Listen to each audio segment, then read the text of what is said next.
सुंदर, अप्रतिम, मनमोहक सौभाग्य अलंकार मंगळसूत्र महोत्सव 100% GST फ्री. मयूर अलंकार, सराफ बाजार आणि गंगापूर रोड, नाशिक. ताज्या बातम्यांसाठी नाशिक न्यूजच्या YouTube चॅनलला सबस्क्राइब करा आणि बेल आयकॉनला प्रेस करा.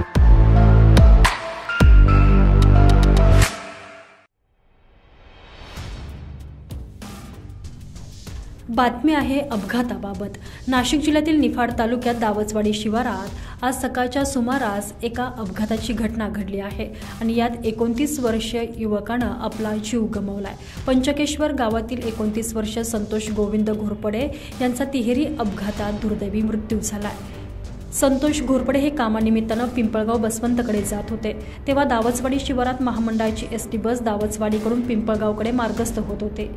त्यावेळी मोटरसायकलवर असलेले संतोष ओव्हरटेक करत असताना पिंपळगावहून निफाडकडे येणाऱ्या कारनं त्यांच्या दुचाकीला धडक दिली.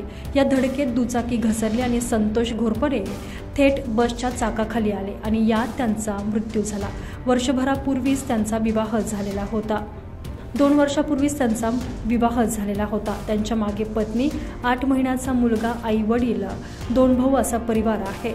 संपूर्ण गावात त्यांच्या मृत्यूनं शोककळा पसरली आहे. दरम्यान अपघाताची नोंद पिंपळगाव पोलीस ठाण्यात झालेली असून अधिक तपास पोलीस निरीक्षक दुर्गेश तिवारी यांच्या मार्गदर्शनाखाली सुरू आहे.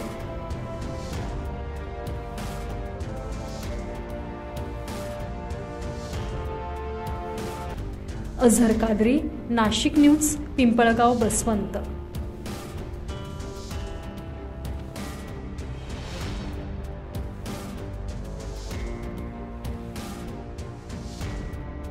नाशिककरांसाठी जाहीर आवाहन. पावसाळ्यात अतिसार, गॅस्ट्रो, कॉलरा यांसारखे दूषित पाण्यामुळे होणारे आजार होऊ नयेत म्हणून उघड्यावरील अन्नपदार्थ व कापलेली फळे खाऊ नका. पिण्याचे पाणी गाळून 10 मिनिटे उकळून प्या. जेवणापूर्वी व बाळास भरवण्यापूर्वी हात स्वच्छ धुवा. ताक, शहाळ्याचे पाणी, डाळीचे पाणी भरपूर प्रमाणात प्या आणि ताज्या अन्नपदार्थांचे सेवन करा. रोगाची लागण झाल्यास त्वरित डॉक्टरांचा सल्ला घ्या. स्वच्छता पाळा, रोग टाळा. सार्वजनिक आरोग्य विभाग, मनपा नाशिक द्वारे जनहितार्थ प्रसारित.